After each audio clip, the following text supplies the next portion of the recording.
Англис тилин өз алдынча үйрөнүүдө эмнени билүү керек? Англис тилин үйрөнүш керек эле деп баштай албай жүрсөңүз, бул сабак сиз үчүн. Салам достор, сиздер менен Окутул English жана бул Муна. Бул биздин англис тилин өз алдынча окуп жаткан студенттер үчүн даярдалган атайын сабактарыбыз. Алгачкы сабакка кош келдиңиздер. Чет тилин өз алдынча үйрөнүп баштаардан мурун төмөнкү 3 кадамды жасоо абзел. Алар максат жана мөөнөт белгилөө, үйрөнүү стилиңизди аныктоо, өз алдынча тил үйрөнүү планын түзүү жана окуу материалын чогултуу. Ой, мен буларды кылып отурбай эле дароо YouTube'дан грамматика сабагын ачып алып баштаганым жакшы эмеспи дешиңиз мүмкүн. Бирок тил үйрөнүүнү бир чоң тамса алып жаткандай элестетиңиз. Тамсалар алдында сиз сөз түрдө канча бөлмөлүү боло тургандыгын, канча акча, кандай материал керек экендигин пландайсыз, туурабы? Анын сыңарында эле жогорудагы кадамдар тил үйрөнүүнү пландоо болуп эсептелинет. Ал сизге убактыңызды, акчаңызды ырастап, тилди толугу менен үйрөнгөнгө жардам берет. Ошондуктан бул кадамдарды аткаруу маанилүү. Келиңиз ар бирине кененирээк токтололу. Биринчи, максат коюу.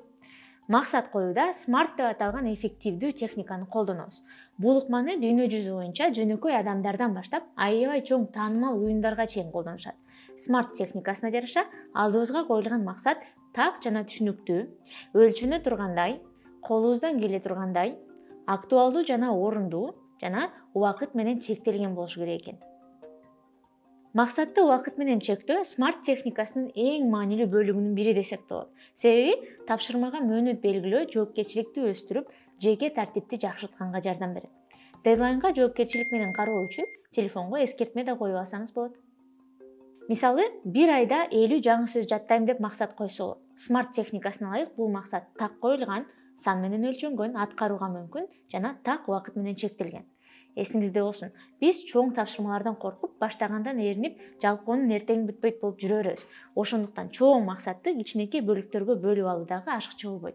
Мисалы, бир айда 50 сөз үйрөнөм десеңиз, анда жумасына 13төн, ал эми күнүнө 2ден сөз жаттаңыз. Жалпылап айтканда, 0дон баштап эркин баарлашууга жетүү үчүн болжол менен 1-2 жыл үзгүлтүксүз окуу талап кылынат. Бирок тил үйрөнүүдө баланча убакытта сүйлөп кетесиз деген кепилдик жок. Себеби ар бир адамдын үйрөнүү темпи ар кандай жана үйрөнүү ылдамдыгына түрдүү факторлор таасир этет. Мисалы, күнүнө канчалык көп убакыт бөлсөңүз, ошончолук тез үйрөнөсүз. Окуу процессин ылдамдатууга сабактардын үзгүлтүксүздүгү чоң жардамын тийгизет жана англис тилди чөйрө түзүп практикалоо дагы абдан маанилүү. Ошондуктан өзүңүздү башкалар менен салыштырбастан, жеке темпиңизде үйрөнүүнү уланта бериңиз. Экинчи, үйрөнүү стилин аныктоо. Англис тилин өз алдынча үйрөнүп жатканда, маалыматты канчалык жакшы түшүнөрүңүз кээде сиздин үйрөнүү стилиңизден да көз каранды экенин эске салабыз. Үйрөнүү стили деп маалыматты кабыл алуу жолун айтат. Ал боюнча адамдарды ар кандай топторго бөлүшөт. Мисалы, теоретиктер жана практиктер. Теоретиктер алгач грамматиканы жакшылап өздөштүрүп, анан сүйлөөгө өтүүнү тандаса, практиктер тескерисинче алгач сүйлөп баштап, кийин грамматиканы жакшыртып, каталарын оңдошот экен. Дагы башка булактар боюнча үйрөнүүчүлөрдү көрүүчү, угуучу, окуучу жана жазуучу деген түрлөргө да бөлөт. Көрүүчүлөр ар түрдүү көргөзмө материалдар аркылуу жакшы кабыл алгандар. Мисалы, сөз жаттап атканда сүрөттөр же кинолор менен жаттаса жакшыраак түшүнөт.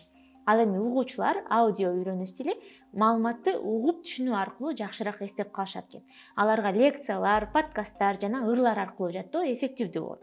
Жана акыркы жазып окуп түшүнө тургандар.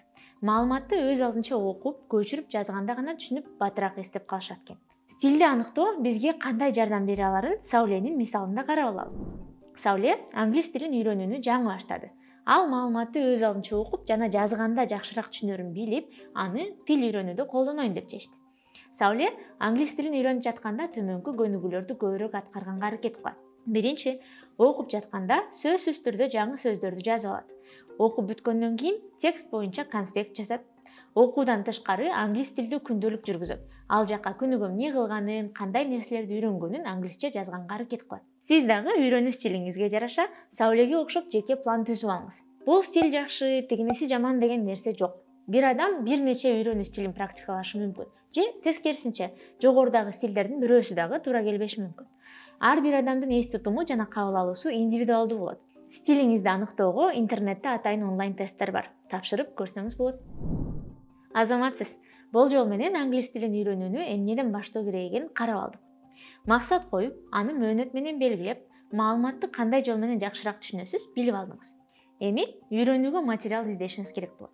окуу материалын издеп атканда эске сала кетчү нерсе, тилдин ар түрдүү аспектилерине көңүл буруу керек. Окуу материалын издөөдө грамматика, аудио, окуп түшүнүү, жазуу сыяктуу аспектилерди дагы эске алыңыз. Кийинки сабактарда англис тилин үйрөнүүдө эмнелерге көңүл буруу керектигин жана окуу материалдарын кайдан издесе болот бирге карайбыз. Алдыдагы сабактарда жолугушканча, катталууну унутпаңыздар.